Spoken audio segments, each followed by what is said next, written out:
y hoy vamos a tratar de un tema sin duda muy relevante, pero que a veces ciertas discusiones se han perdido en la vorágine de otras discusiones también relevantes, como la reforma energética, la reforma en telecomunicaciones e incluso el fútbol.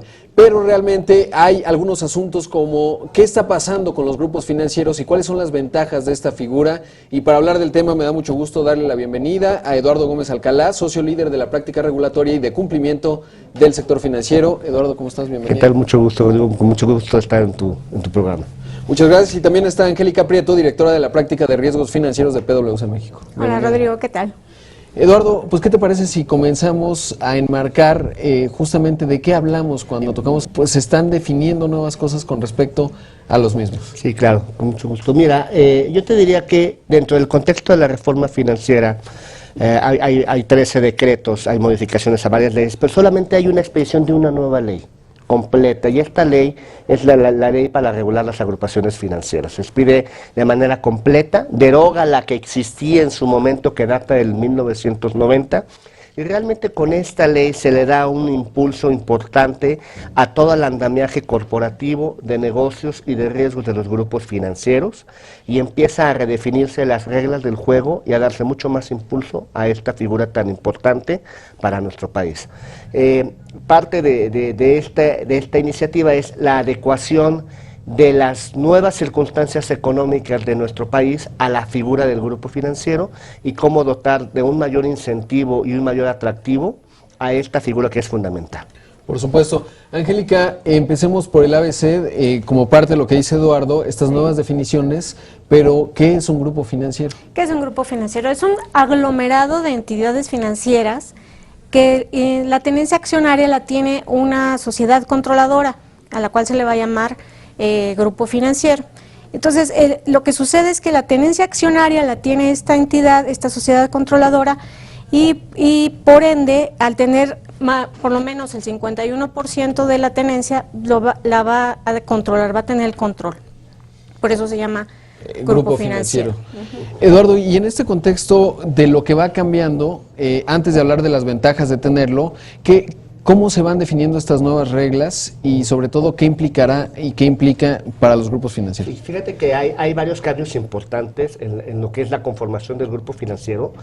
Se mantiene por normatividad lo que se establece en ley de que el grupo financiero debe tener al menos 2 instituciones financieras diferentes o similares, salvo en el caso de las SOFOMES reguladas. O sea, un grupo financiero puede componerse de un banco, una casa de bolsa, un banco, una casa de bolsa, una aseguradora y una afianzadora. Entonces, ese principio se mantiene, que eso es muy importante. La única prohibición es que un grupo financiero no se puede conformar de 2 SOFOMES. Entonces, por otro lado, se cambian un poco la regla del juego de esta tenencia. Sigue predominando para el grupo financiero la inversión de control sobre las entidades financieras. Sin embargo, se permite tener inversiones en otras entidades financieras diferentes del grupo financiero, siempre y cuando estas no impliquen un control directo. Entonces, se empieza a conformar una mejor derrama de servicios financieros, que tú puedas hacer alianzas estratégicas con entidades diferentes del grupo financiero al que perteneces en beneficio de la población. Otro de los cambios importantes es que se establece y se refuerza todo el gobierno corporativo de los grupos financieros, la administración de riesgos del grupo financiero y los mecanismos de inversión extranjera, de sanciones y de los consejos de autoridades. Ese es de manera muy gráfica lo que se contiene en la reforma de la ley de grupos. Angélica, en este contexto, pues lo que vemos es que finalmente, luego de la crisis de 2008, pues es una nueva ola en términos de regulación para medir mejor los riesgos, evitar este tipo de situaciones. Si bien México, la verdad es que pasó toda esta etapa pues de una manera muy solvente, muy buena, fue un ejemplo para el mundo, pero ¿cómo han venido actuando justamente la parte operativa de estos grupos financieros hasta ahora, antes de que se diera pues la discusión de estas leyes? Sí, mira, la gran ventaja del grupo financiero para las entidades que lo conforman es que pueden actuar de manera conjunta, pueden llamarse igual, pueden presentarse ante el público como una sola entidad, y en las oficinas de una sucursal bancaria te pueden ofrecer, por ejemplo, un seguro, un fondo de inversión operado por la operadora de fondos, etcétera. Entonces, para el usuario es una gran ventaja acceder a una mucho mayor amalgama de servicios, y para la institución financiera también permite optimizar sus recursos, hacer sinergias con otras entidades financieras y pues, mejorar su gasto, y de esta manera también se refleja en el usuario final al mejorar los servicios. Por supuesto. Y justo ahí tocamos un tema muy clave que sí se ha definido, que es el hecho de los productos cruzados, es decir, la venta cruzada. La venta cruzada, ¿no? Es decir, tú contratas, te dan un crédito en un banco y pues antes tendrías que contratar un seguro con quien ese banco tiene un acuerdo o su propia aseguradora. En este caso, ¿cómo se está definiendo y cuál es el cambio? Ese es un punto muy importante porque, como también recordarás, Rodrigo, dentro de la parte de la reforma financiera está todo lo que es el decreto de fortalecimiento de las facultades de Conducef, en donde también se prevé cierto límite o cierta prohibición de las ventas atadas. Entonces, no hay ninguna inconsistencia entre un decreto y el otro, sino lo único que estás haciendo es que tú puedes contratar los servicios de una aseguradora en el banco siempre y cuando el cliente tenga la capacidad de decidir si eso es lo que quiere. Tú cumples con la idea de notificarle al cliente que el servicio que va a ser provisto por el seguro que le vas a contratar para tu casa, pues va a ser provisto por esta aseguradora, o el cliente podrá, en su pleno derecho, elegir alguna otra aseguradora diferente. Lo que es también muy importante en la ley de grupos es la oferta de servicios de otras integrantes de otros grupos dentro de la oferta conjunta de servicios. Entonces, si te fijas también, de cara al público, lo que se busca es que nosotros como usuarios de servicios financieros tengamos una opción mucho más variada de las oportunidades de acceso a los servicios financieros y de los productos que el mismo servicio financiero te provee.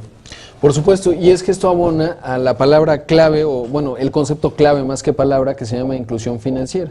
Es decir, el objetivo de toda esta reforma financiera en buena medida ha sido el generar mayor inclusión y a mayor oferta, por supuesto, como dice Eduardo, pues mayores decisiones y mayor avidez del público eventualmente de consumir más productos financieros, ¿no? Así es. Van a poder acceder a una mayor variedad de productos y al final el cliente puede decidir, como dice Eduardo, porque la institución financiera tiene la obligación de informarle quién en última instancia le está ofreciendo el servicio, y por eso es la instancia legalmente responsable. Y el cliente debe de conocer esto de primera mano y tomar la decisión. Por supuesto, ya hablaremos de los comités, pero antes tú tenías un dato muy interesante con respecto a los bancos que hay en México y los que son grupos financieros. ¿Cuál es el dato específico? Sí, perfecto. Mira, yo lo que quisiera ahondar es, el grupo financiero es una figura, no puedo decir de única en el mundo, pero es una figura sui generis de la regulación mexicana. Por ejemplo, en Estados Unidos no tenemos la figura de un financial group, tenemos un banking holding, una empresa controlada, pero no tenemos la figura del grupo. Entonces, el grupo desde su creación, desde la década de los 90, ha tenido una evolución muy importante. Te puedo decir que de los 45, 46 bancos que tenemos en el sistema, 21 bancos están agrupados en un grupo financiero. Entonces, el uso de esta figura dentro de nuestro sistema financiero es importante, pero creo que con todas las modificaciones que está viendo en la reforma financiera, en particular de esta ley, el número de grupos financieros o el número de bancos que se quieran agrupar va a crecer, porque las ventajas que después podremos ver, que es desde el punto de vista no solamente de cara al cliente, sino la ventaja que yo tengo como grupo financiero de administración de riesgos consolidados, es muy importante. ¿Qué te parece si hacemos un corte y regresamos justamente para hablar de las ventajas de la figura de los grupos financieros? Hacemos un corte, volvemos con más aquí en Apuntes de Negocios de PwC México. En el mundo en el que vivimos existen muchas culturas y en muchas ocasiones podemos equivocarnos sobre sus costumbres. Muchos musulmanes a mí me explicaban y me decían, no, la yihad es defender lo que está ocurriendo en tu territorio, pero no es atacar y matar a otras personas. Ellas estarán de lunes a viernes a las 12 y sábados a las 19 horas llenándote de información que no conocías. Entre Mujeres, un espacio de opinión inteligente y muy femenino. Solo por Excelsior TV. Noticias que dicen más.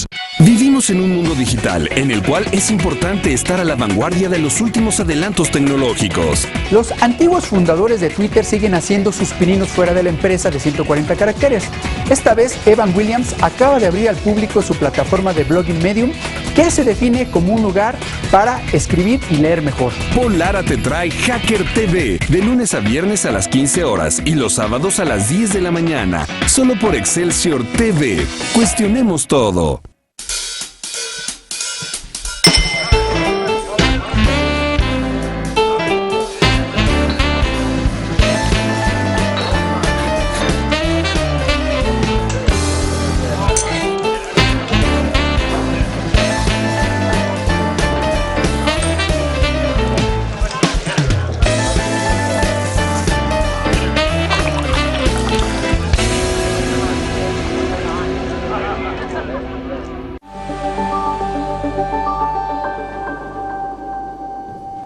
Sin duda son muchísimos temas los que tienen que ver con la figura del grupo financiero y por eso me apuro y te pregunto, ¿cuáles son las ventajas específicas de la figura de grupos financieros? Y por supuesto me refiero al gobierno corporativo, es decir, a la operación dentro del propio grupo. Uno de los cambios importantes, Rodrigo, dentro de la operación del grupo financiero es el fortalecimiento del gobierno corporativo. Antes la figura del grupo financiero era un poco más una figura legal, donde se aglutinaba toda la operación y realmente no había mucha responsabilidad en la parte de los consejos de administración. Entonces ahora se fortalece esta figura, se le da un marco jurídico muy similar al establecido en la Ley de Mercado de Valores, en donde lo que tenemos es un consejo de administración que lo que busca va a ser la planeación y la supervisión de la operación, delegando en el director general precisamente toda la ejecución del plan de negocios. Entonces, el Consejo de Administración va a ser ya el responsable de la definición de las metas y de la supervisión de lo que está haciendo el director general, está ejecutando de manera controlada lo que el Consejo de Administración tiene y dotar de consejeros independientes tal y como si fuera la Ley de Mercado de Valores. Claro, y es que lo vemos a nivel internacional que las mejores empresas tienen este peso y contrapeso entre el director general y el presidente del consejo y el propio Consejo de Administración, ¿no? Claro, y y la idea de que el consejo es el que define, es el que supervisa, controla, y el director general únicamente ejecuta, digamos. Angélica, ¿y qué hay con respecto justo al tema de la evaluación de riesgo al interior de estos grupos financieros y cómo se cambia, digamos, esta definición y cómo se mide mejor? Porque, como decía Eduardo, se va convirtiendo en un gran cascarón, pero pues ahí falta el hilado fino a la hora de evaluar y controlar los riesgos. Así es, la reforma también fortalece este aspecto en el sentido que en lugar de tener muchos riesgos individuales, ahora se tiene uno solo que se suma al grupo financiero, se tiene un esquema regulatorio donde se da cabida al capital mínimo que debe de tener, se establecen las responsabilidades de cada entidad y se hace copartícipe al grupo financiero de todas las obligaciones de las entidades. Como un todo. Así es, como un todo. Y esto abona al mejor funcionamiento de todos los intermediarios. Por supuesto. Ahora, mucho tiene que ver también esto con, y hay una discusión importante que se detonó a raíz de 2008 en términos de la inversión extranjera en las entidades y en los grupos financieros, ¿no? Porque recordaremos que ahí había algunos señalamientos de qué tanto y qué tanta autonomía tenía, si el capital era de un gobierno, cuando hubo rescates, etcétera. Exacto. Y esto de los temas importantes que se complementa en el tema de la ley de grupos financieros y se hace homólogo a todas las demás entidades financieras, que es la clarificación de cómo está permitido o no la inversión extranjera dentro del sistema financiero y en particular de los grupos. Lo que te podría yo decir en este sentido es que se sigue prohibiendo de manera expresa que los gobiernos participen dentro del sistema financiero mexicano, salvo con 3 excepciones muy tipificadas y muy acotadas en la ley.